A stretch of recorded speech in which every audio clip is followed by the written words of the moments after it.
Today, I'm out in Tewksbury at the Tewksbury State Hospital Cemetery, otherwise known as the Pines. Now, the curious thing about this stretch of land is that, albeit it's a very old and antiquated graveyard, but at the same time, some of these markers are sinking heavily into the ground. Check this out.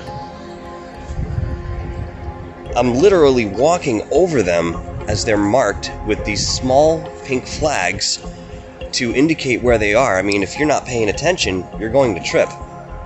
But this graveyard is incredibly unique because it is associated with the Tewksbury State Hospital, which opened its doors in 1854 and is still in operation today, believe it or not. One of the very last institutions in Massachusetts to still have its doors open in this capacity. Now, back to this particular area, all of these different monuments that you see here, poking up and protruding from the ground, are graves.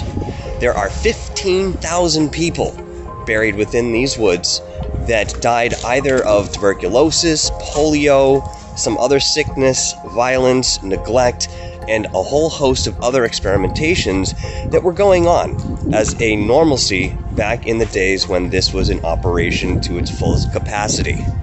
A very interesting place, to say the least. I do feel an overwhelming sense of peace and calmness while I'm walking through, although it's still very eerie to understand that I'm walking over grave sites right now that are very haphazardly marked.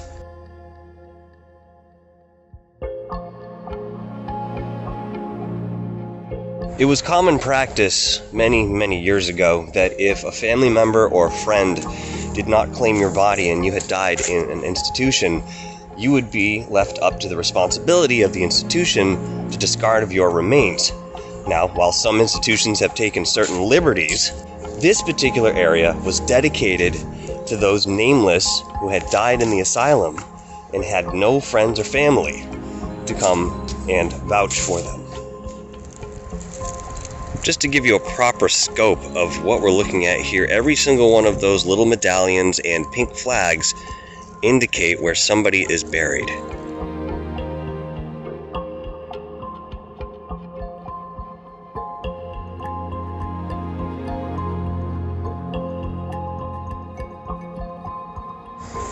I will admit that I do feel a little bit of an ungrounded feeling, a little dizzy here and there. It doesn't feel bad in any way, just an overwhelming sense that you're standing in an area where there's a lot of energy. That's the only way I can really describe it. Not a sensation I get very often, and one of the reasons I'm equating this to being something more benign in way of energy, because it's not familiar, but it's certainly here.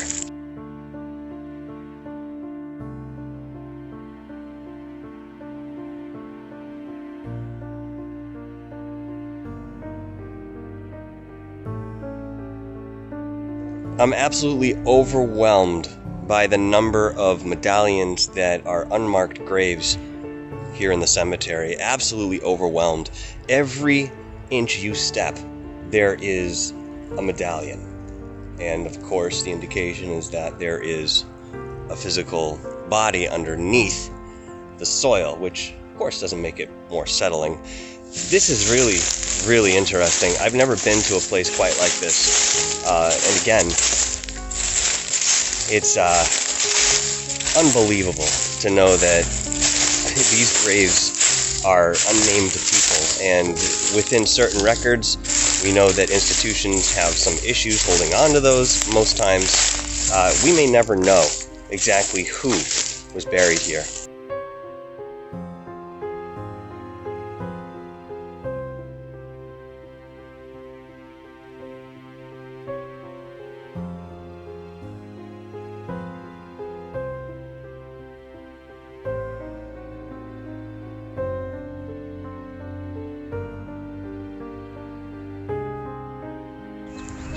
Right now, I'm in the Tewksbury Cemetery, which is different from the Tewksbury State Hospital Cemetery.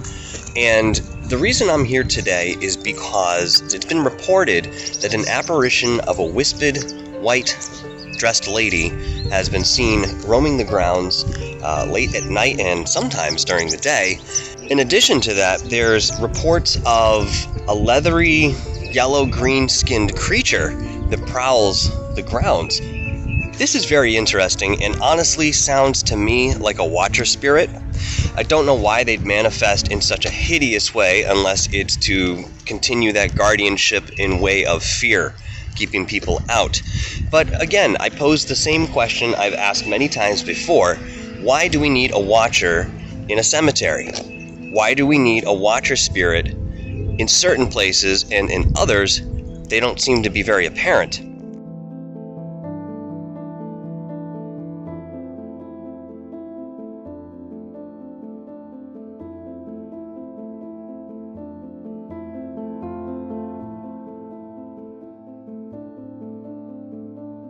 Keep in mind that in some of these colonial graveyards, we have the very first settlers buried here still. So again, the history is incredibly rich, and I'm now in the older section of the graveyard, and I have to tell you, the energy changed quite a bit coming from the newer area into this more antiquated area. Now, this shift in energy, number one, it's a little cooler over here, which it seems to make sense in certain ways. I mean, you have a lot of trees, and there's a slight breeze coming in, but there's a coolness that's sort of grasping onto my skin, if you will. It feels a little weird, feels a little unnatural, not something I'm entirely familiar with, because the cold is underneath my clothing. It's not like my skin is exposed to the open air. So with that in mind, I can't tell you that it's anything sentient, but I can tell you that it is something I'm experiencing here in the older area of the Tewksbury Cemetery.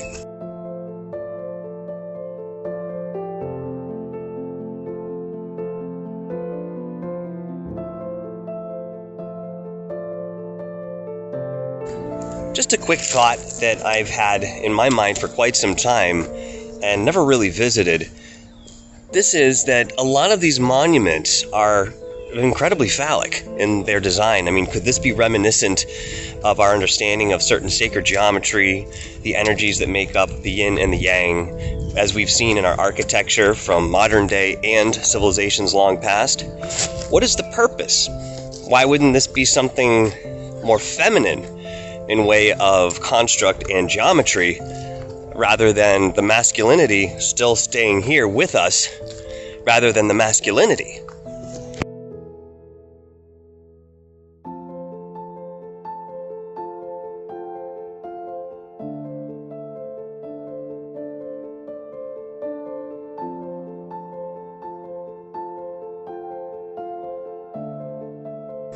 All right, as I'm entering the veterans plots over here in the Tewksbury Cemetery, I'm starting to get the same sensation I just had at the Tewksbury State Hospital Cemetery, wherein I'm experiencing a little bit of that dizziness. The way I could say it, or at least expound upon it, is that it's right here, dead center in my third eye, and that's where I'm feeling that. It's strange, very strange.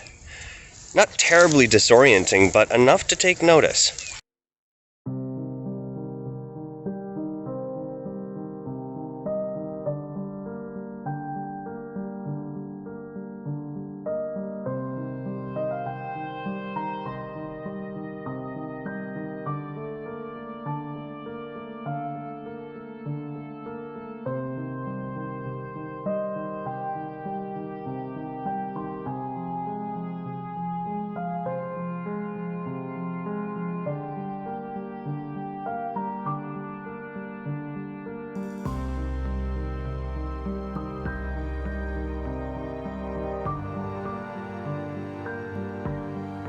I'm on the grounds of the Tewksbury State Hospital, which of course is still in operation, and I'm making sure I'm very sensitive to that.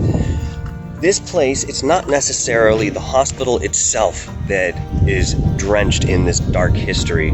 It's actually the almshouse that was here just before this turned into the Tewksbury State Hospital. Some of the stories that I read in way of neglect and what they were doing with certain medicines on the younger generation will make you sick to your stomach. In fact, they were carting out about 100 of these youngsters every year to be buried back in the Tewksbury State Cemetery. And of course, it's something that we still need to discuss today, because even though this is a different establishment at this point, it still has the imbued history.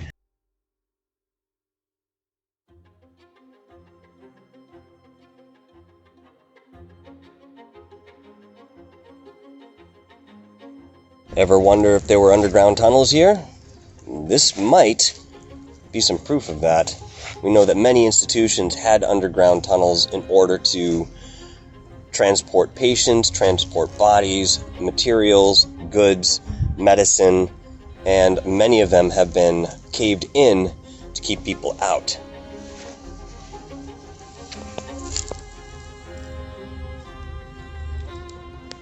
That goes back quite some ways. Oh my God.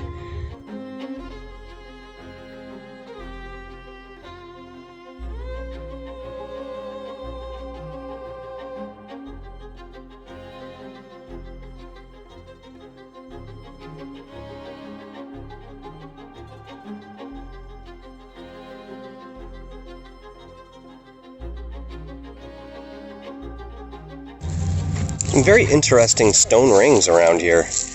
Well, I'm not really sure what these were used for, but there's certainly still remnants of whatever it was here. Maybe it was a fountain.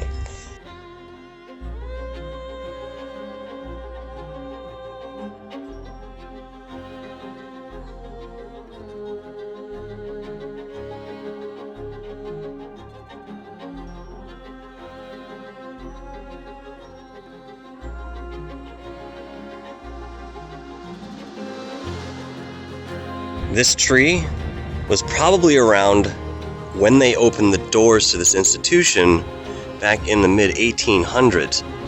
Absolutely gorgeous.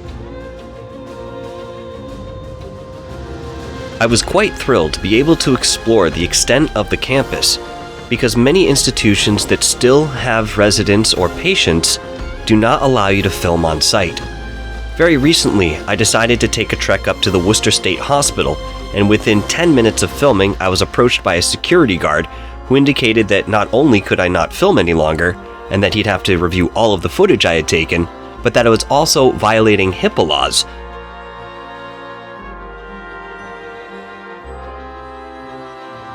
My last destination was a location I had intentionally avoided for some time, mainly due to the fact that haunted roads are often very difficult to investigate. Today I found myself driving down Dudley Road in Billerica, Massachusetts, famous for a spectral figure in colonial dress patrolling the road on horseback. My initial thought is of another allegedly haunted road, Route 44, where people have reported interacting with a red-headed hitchhiker. To be honest, every detail of that story seems to fall under cliché urban legend, and I have to wonder if the majority of these haunted roads perhaps follow the same avenue. The Ghost Rider of Old Dudley Road is not seen very often, and in this case we have only stories passed down through generations. But it's always worth finding out for yourself. Thank you all for joining us tonight on Dark Hour Paranormal. Check out Third Phase of Moon's new documentary, Above Top Secret, available right now across all major streaming platforms. We'll be back tomorrow with another deep exploration, so slap that like button, hit subscribe, and tap the notification bell. Ciao!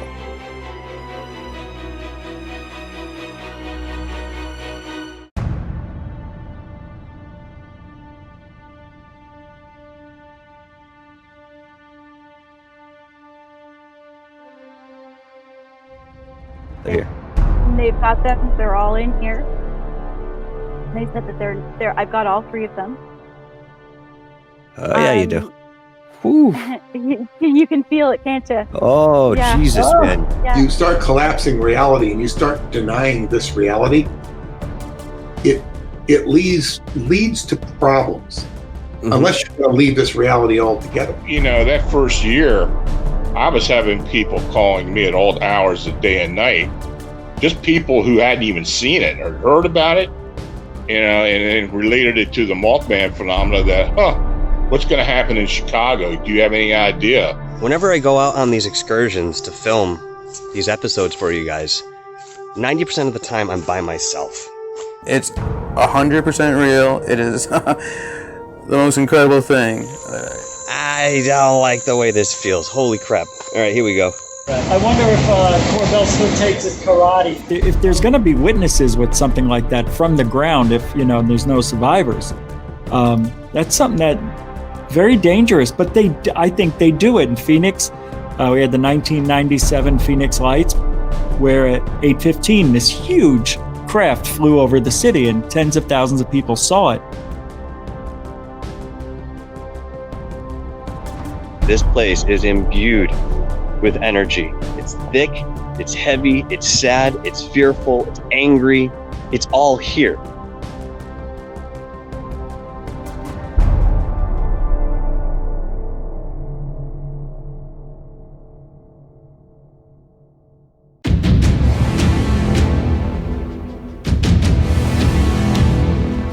Behind me is the Georgian Hotel. Behind me is Long Island Sound. So today we're entering Devil's Hop Yard. And as I came upon the enclosure, I started to feel some tingling. I got goosebumps, the chills. Again, we know that there's military ships that are clearly way more advanced, and they are definitely, they're playing with us. That we have a right. We should have a right as humans, specifically Americans, to go see this craft in a museum.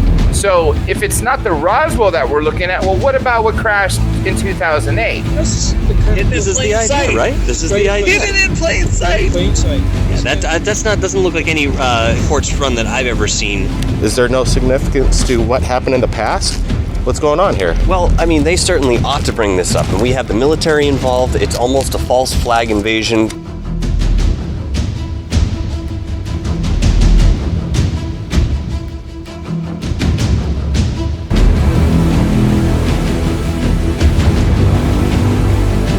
It's my birthday! It's your birthday! Good evening, mate. I've never been called cutting edge before. We did get a glimpse of another structure some miles away that had some sort of rectangular formation